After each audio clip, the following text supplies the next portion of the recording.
जादुई टीवी। सुनो, तुम्हारे बाबूजी तो कब के गुजर गए। अब उनका जो सामान है वो पड़े पड़े कबाड़ा हो रहा है। बेच ही दो, कुछ पैसे आ जाएंगी। बात तो सही है। अगले संडे फुर्सत में यही करेंगे। अगले संडे रोहित सारा सामान कबाड़ी को घर बुला के दे देता है।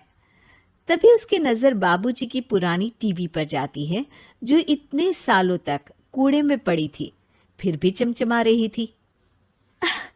टीवी तो देखो, जैसे एकदम नई हो। हाँ, बाबूजी को टीवी देखना बहुत पसंद था। उनका सपना था कि वो टीवी पे आए। एक बार मौका भी था जब वो अपने गांव के गाने सुनाने किसी चैनल पर जाने वाले थे, पर मैं और मेरा भाई लड़ पड़े और बाबूजी को घर पर ही रुकना पड़ा। चला के देखें क्या? हाँ हाँ, क्यों नहीं, देख लेते हैं। पर शायद ही चले। बाबूजी ने उस लड़ाई के दिन के बाद टीवी देखना ही छोड़ दिया था। टीवी चालू करने के लिए उसमें केबल वायर लगा दिया जाता है। एक न्यूज चैनल चालू हो जाती है। स्वर्ग की सीढ़ी के रास्ते हैं तीन, तीनों के तीन रास्ते हैं संगीन। पहला रास्ता है सांप की बीन, दूसरा रास्ता घर में बिछा कालीन, तीसरा रास्ता कलकत्ता से चीन। ये क्या बकवास खबर है, कुछ अच्छा लगा दो। अरे आप बोलो तो सही, कोई अच्छी खबर सुना देता हूं। मेरा तो काम ही खबर देना है। अरे बाप रे, टीवी बात कर रही है। हाँ, ये न्यूज वाला मुझसे। हाँ हाँ, आपसे ही तो बात करूंगा ना, आपके घर में हूं तो। अरे, ये सपना है क्या? तुम हमसे बात नहीं कर सकते? अरे सपना नहीं भाई साहब, ये टीवी जादुई टीवी है। बोलो, क्या खबर सुननी है, वरना ब्रेक लेने का टाइम आ जाएगा। सुप्रिया घबरा के टीवी बंद कर देती है। वो क्या था? अरे एक बार और चालू करके देखे, फिर से बात करेगा तो चैनल बदल देंगे। सुप्रिया फिर टीवी चालू कर देती है। अरे ऐसा कोई मुंह पे टीवी बंद करके जाता है क्या? मुझे बुरा लगा आपका नेचर। चाय पानी तो पूछो। सुप्रिया टीवी के बटन से चैनल बदल देती है। अब टीवी पर एक फिल्म चल रही है। अरे ये तो सूर्यवंशम है ना? हाँ, और ये ठाकुर को जहर की खीर दे दी और उसको पता भी नहीं है। ए भाई, खीर मत पीना, उसमें जहर है, मत पीना। ठीक है महाशय, जैसा आप कहें। हाँ। अरे, आपकी बात मान ली, पूरी पिक्चर ही अब तो बदल जाएगी। मतलब ये सच में जादुई टीवी है? तभी वहां कबाड़ी आ जाता है। भैया, टीवी के 150 रुपए दूंगा, चलेगा? अरे 1.5 करोड़ में भी ना दे तुमको ये टीवी हम। अरे 1.5 करोड़ खरीदने को होते तो तुम्हारे घर में ये पानी चाय नहीं पीता, अंबानी या टाटा के घर बैठा कोल्ड कॉफी पीता।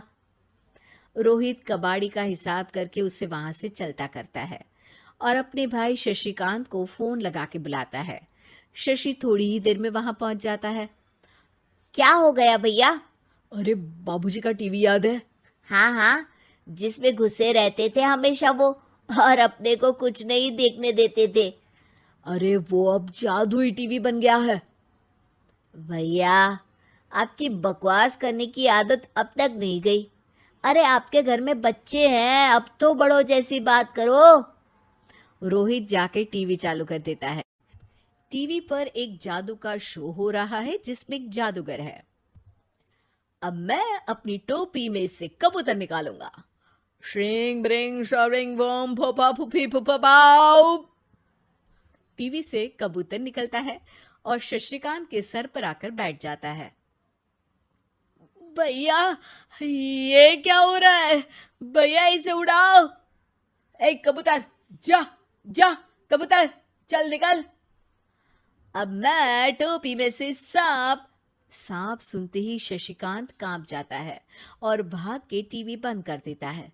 भैया, सॉरी भैया, मैं समझ गया ये सच में जादुई टीवी है, पर एक बार और ट्राई करते हैं। पर भाभी, कोई दूसरा चैनल लगाओ हाँ, जिसमें डर ना लगे। सुप्रिया टीवी चला देती है और न्यूज लगा देती है। अरे कितने दिनों बाद मुझे याद आया, बताइए क्या खबर सुनाओ। और ये नया आदमी कौन है? ये मेरा भाई है शशिकांत। ओह यस, वही है ना जिससे तुम लड़ लिए थे किसी बात पे, और तुम्हारे बुढ़ाओ पिताजी गुस्सा हो गए थे और टीवी को संन्यास दे दिया था। हैं? तुमको कैसे पता ये सब? इस टीवी में रहने वाले आदमी से लेकर कबूतर तक को तुम्हारे बाबूजी और तुम्हारी बातें पता है, इसलिए तो ये जादुई टीवी है। ये टीवी क्या कर सकती है वैसे? तुम जो मांगो दे सकती है, कहानी बदल सकते हो, खबर बदल सकते हो, कोई चीज मांग सकते हो। अरे भैया, ये टीवी मैं लेके जा रहा हूँ। बाबूजी का लाडला तो मैं ही था ना। अरे ऐसे कैसे? मैं बड़ा बेटा था, अब तक मेरे घर में टीवी थी ना। अब तक कहाँ गए थे पिताजी के लाडले? तुम्हारी गलती का एहसास भी है। अरे भैया, ज्यादा ना बोलो वरना भूल गए आपके दांत तोड़ दिए थे मैंने उस लड़ाई में। मेरी बीवी के सामने मेरी बेइज्जती करता है। रुक। दोनों भाई हाथापाई पे उतर जाते हैं। रुक, बताता हूं तुझे कि कौन बड़ा है। अरे छोटे का दम तो देख लीजिए आप। ये खबर आपके बाबूजी को देता हूं। तभी टीवी अचानक बंद हो जाता है। अरे शायद टीवी नाराज हो गया। और लड़ लो, आए बड़े खली बनने। टीवी से एक तेज रोशनी निकलती है और टीवी में बाबूजी दिखाई देते हैं। बाबूजी आप? इतना चकरा क्यों रहा है? अपने बाप को नहीं पहचानता क्या? ये तो ऐसा ही है बाबूजी। प्रणाम बाबूजी। अरे चुप कर, तुम दोनों ही उल्टे हो। तुम्हारी वजह से मैंने टीवी में आने के सपने को छोड़ दिया, तुम्हारी लड़ाई की वजह से। और तो और, जितना मैं अपनी बीवी को नहीं देखता था उतना टीवी को देखता था, वो भी छोड़ दिया तुम दोनों की लड़ाई की वजह से। और अब मरने के बाद जब मैंने टीवी को जादुई टीवी बना दिया तो भी तुम इसका फल लेने की जगह लड़ रहे हो। अरे तुम तो लायक ही नहीं हो, अब तुमको बाबा जी का ठुल्लू भी नहीं मिलेगा। बाबूजी चले जाते हैं। टीवी बंद हो जाता है। रोहित और शशिकांत गिड़गिड़ा के टीवी के सामने हाथ जोड़ के बाबूजी को बुलाते हैं, पर टीवी सिर्फ धुआं निकालता रहता है।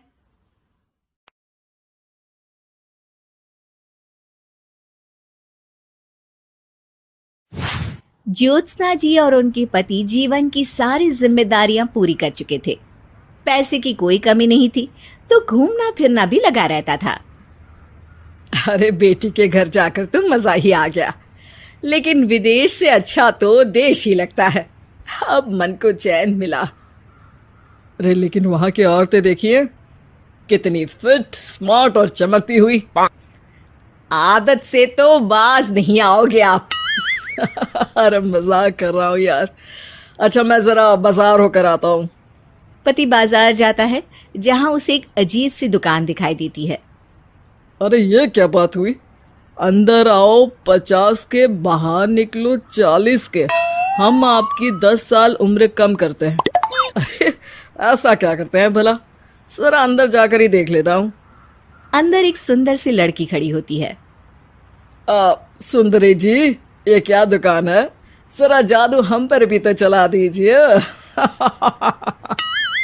यस सर, आपको हमारी एग्जीक्यूटिव एक डेमो के लिए अंदर ले जाएगी। आप अंदर जाएंगी तो आप खुद ब खुद समझ जाएंगी। पति अंदर जाता है, जहां सेल्स गर्ल मिलकर पति को नकली बाल, नकली दांत, रंग बिरंगी कपड़े के साथ रंगीन चश्मा लगा देती है। देखिए, अब खुद को शीशे पे देखिए और बताइए सर। हाय दयो, ऐसे तो मैं किसी हीरो से कम नहीं लग रहा। दे दो, सारा सामान पैक कर दो। पति खुशी खुशी वहां से निकल जाता है।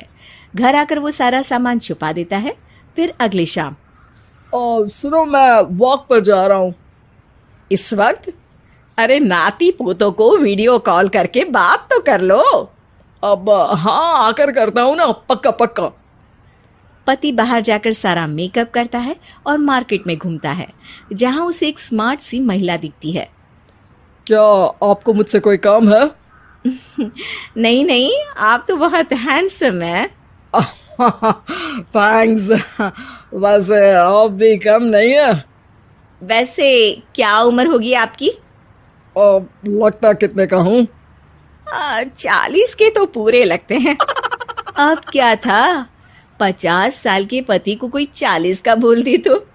वैसे तो कम का हूँ, लेकिन टेंशन के कारण थोड़ा उम्र में बड़ा देखने लगा हूँ। ओ सच्ची, आप 40 के पूरे नहीं हो? अरे छोड़िए ना, चलिए मैं आपको कॉफी पिलाता हूँ। यहाँ की कॉफी काफी शानदार होती है।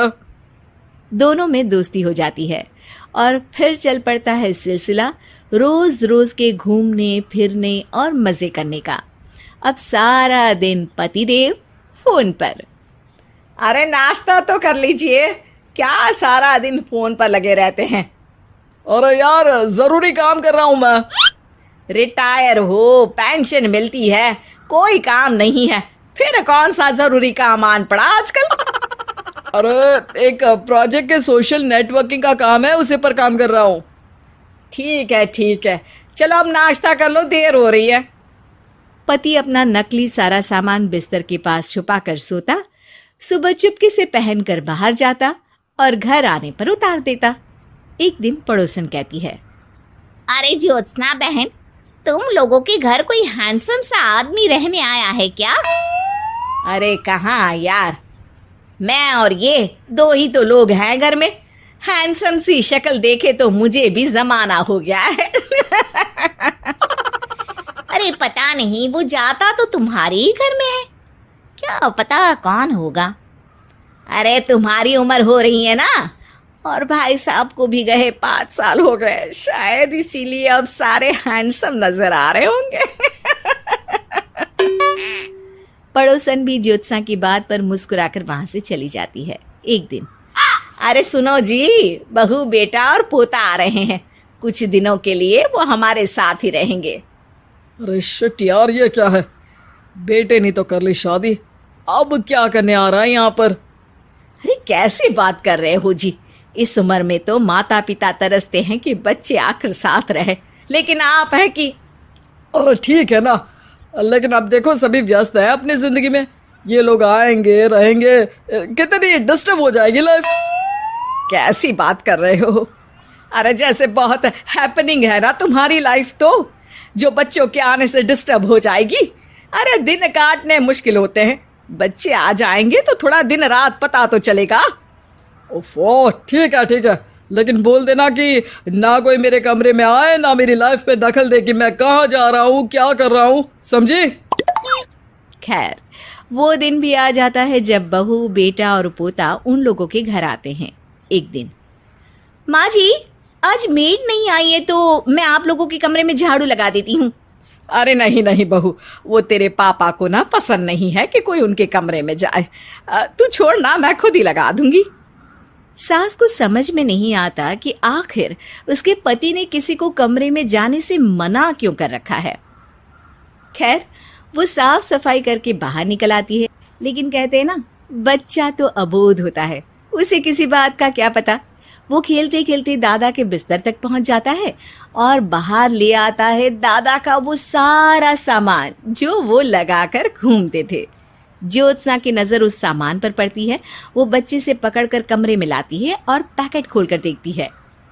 हाय रे दैया, ये क्या? लग रहा है कि आजकल ये प्रोजेक्ट नया मिला हुआ है।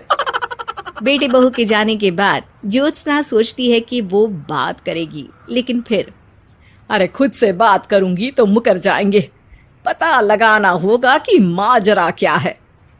कुछ दिनों बाद, अरे यार, ये बच्चे लोगों के आने से लाइफ ना बड़ी डिस्टर्ब सी रही। मैं कुछ देर के लिए वॉक पर जा रहा हूँ, आराम से आऊँगा 2-4 घंटों के बाद, ठीक है? मैं क्या सोच रही हूँ कि मैं भी आपके साथ चलती हूँ। अरे थोड़ा रिलैक्स मैं भी तो हो जाऊं। हाँ, पड़ोस वाली बुढ़िया के साथ नीचे पार्क में जाकर वॉक करके आ जाओ। अच्छा जी, तुम कार से लॉन्ग ड्राइव के मजे लो और मैं पड़ोस की बुढ़िया के साथ। पति नहीं मानता और अपना पैकेट और कार लेकर निकल जाता है। रास्ते से वो उस महिला मित्र को फोन करता है। हाय ब्यूटीफुल, मैं कुछ दिनों के लिए आउट ऑफ कंट्री था, आज आ गया तो सोचा तुमसे मिल लूं। हाँ हाँ, क्यों नहीं, क्लब में आ जाओ। पति क्लब में पहुंचता है।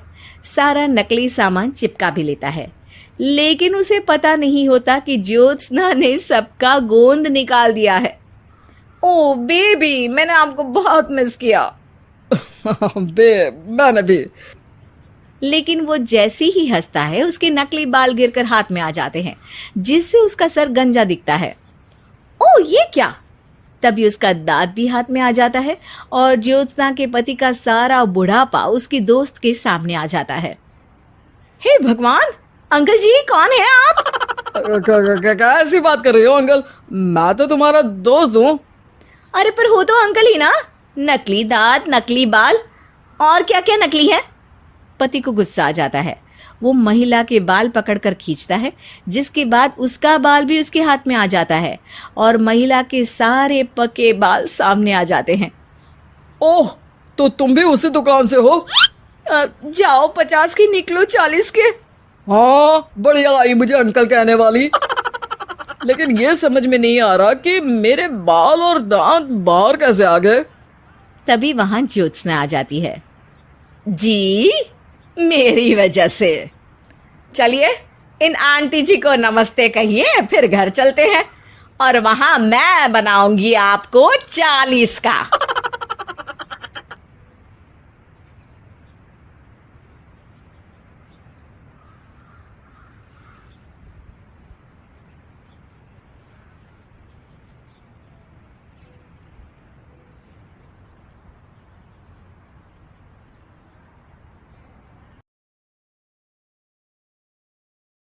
बेटी की परवरिश। जिंदगी किसी को किस मोड़ तक ला सकती है। एक दिन कविता अपने पति से कहती है, कौन है ये बच्ची, बताते क्यों नहीं, क्यों लेकर आए हो इसे यहाँ? कविता, ये मेरी बच्ची है। माँ पापा मेरी शादी शिवानी से करने के लिए मान नहीं रहे थे, लेकिन मैं उससे बहुत प्यार करता था। अब वो इस दुनिया में नहीं है, लेकिन सन्निका की जिम्मेदारी मेरी है, इसे मैं अपने पास ही रखूंगा। कविता ये देखकर सुनकर सन्न रह जाती है। कैसी बात कर रहे हैं आप, लोग क्या कहेंगे, मैं कैसे इस बच्चे के साथ जीवन चलाऊंगी? देखिए, इसे देखकर मुझे टेंशन हो रही है। आप इसे ले जाइए यहाँ से, मेरी भी तो बेटी है, मैं उसका हक कैसे मार दूं? दिनेश कविता को किसी तरह समझा लेता है। देखो सन्निका, ये आज से तुम्हारी माँ है, इन्हें तुम्हें माँ कहना है। कविता को तो सन्निका को देखना भी गवारा नहीं है, फिर वो उसकी माँ कैसे बन पाती? और शायद दिनेश भी ये हकीकत जानता था। कुछ साल बाद देखिए, अब राधिका बड़ी हो गई है, उसके लिए किसी अच्छे घर का रिश्ता देखिए ना, शादी तो करवानी है ना। हाँ, लेकिन सन्निका उससे बड़ी है, पहले तो उसकी शादी तय करेंगे ना। जमाना जानता है कि वो एक नाजायज लड़की है, कोई उससे शादी क्यों करेगा? वैसे भी आता है क्या उसे, जो कोई उसे अपने घर की बहू बनाएगा? तभी वहाँ सन्निका आ जाती है।